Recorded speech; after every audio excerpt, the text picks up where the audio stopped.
So one of the things that we talk about, especially in AP Environmental Science, is this idea of ecological city design. I'm currently in the city of Irvine, and they have mastered city planning. So I'm at Culverdale Elementary, I think it's called San Leonardo Park, and I'll put a pin where the map is, and this is where we're gonna start my run today.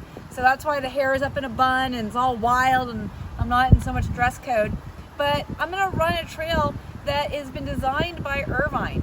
One of the great things about how Irvine designed its city is that all of the communities are interconnected by running paths or walking paths. So you don't have to get in your car to go anywhere. So as I leave the elementary school, that's where I've parked today. It's also the only place on the trail today that you're gonna find restrooms. I'm gonna come back down towards the street I drove in on that connects to Culver. And you may or may not hear in the background, but we are close to the 405 freeway. So maybe, that turns you off a little bit, but that's part of the grand plan for city design for the city of Irvine. So they have placed their city close to freeway access. Now I said you don't have to get in your car to go anywhere, and that's true. As you can see, we're gonna exit the streets here and get on the trails. These trails connect every single neighborhood within the city of Irvine. But if you do have to get on the freeway, it is relatively close. So you're not driving like Rancho Santa Margarita 20 minutes to get down to a major freeway. In addition to that, in the background, when we get over to the river, you're gonna see that we have residential, which is what we're starting at, intermixed with industrial. That intermixing of residential and industrial is in that grand plan of ecological city design so that you can live and work in the same neighborhood. You could live in these residential houses, have your kids go to that elementary school, and bike your way to work less than a half a mile away. Like I said, this is my evening run, but from the access road from Culverdale Elementary, you're gonna come up to this T, and if you see that building off there in the distance, you're going to hang a left at that building, and it's going to take you on the first of kind of what is a drainage trail. Trust me, it's much prettier than it sounds. We even have a monarch butterfly that's starting us on our run today.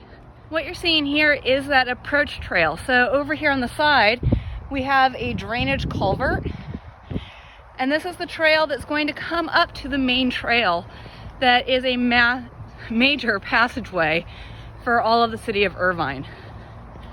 And you can see it's planted really beautifully with all kinds of native plants. That's another thing that Irvine did well. They kept to the native species.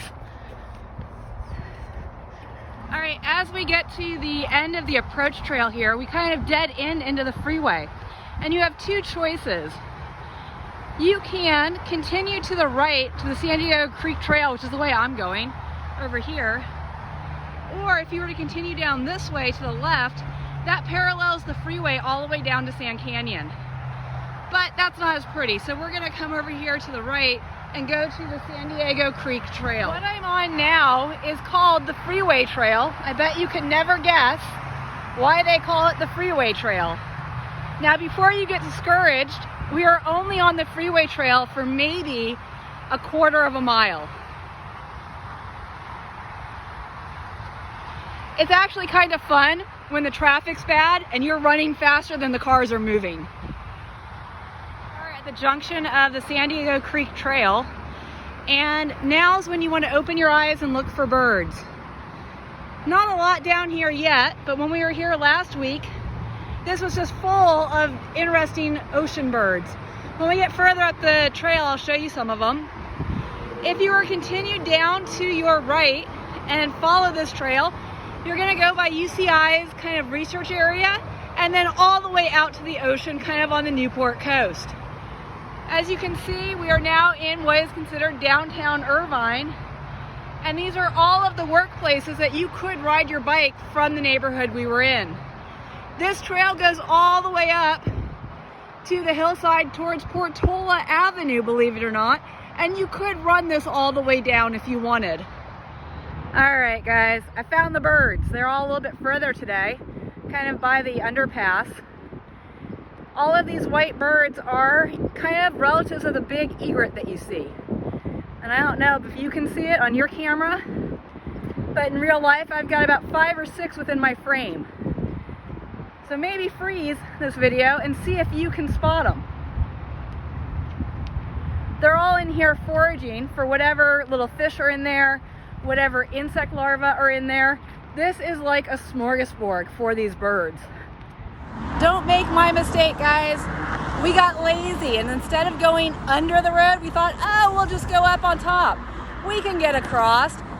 Yeah, no, major road with barrier, so make sure you stay on the trail. Do as I say, not as I do. I've probably said in another video that birds are not my expertise, although on my run today I was thinking I need to get a bird book of Orange County if I continue to do these videos. But can you guys see the camouflaged little guy down there? He's amazing. As you do this run or walk or hike or bike ride, keep your eyes open into the creek bed. Oh. Wow, he sounds like an angry chicken. Not the sound I would have expected coming out of that bird. Up ahead, we have another batch of those white birds. We'll get up a little bit closer to them. Don't think I'm gonna stop though. My husband's giving me looks and like I'm cheating on our run today. All right, I totally said I wasn't gonna stop again, and 2 seconds later, I found all of the ducks in Irvine. By the way, when I said that Irvine had trails that connected every community, here's an offshoot of the San Diego Creek Trail that connects into further neighborhoods. And obviously the ducks are digging the grubs and the worms and the seeds that are here in the soil.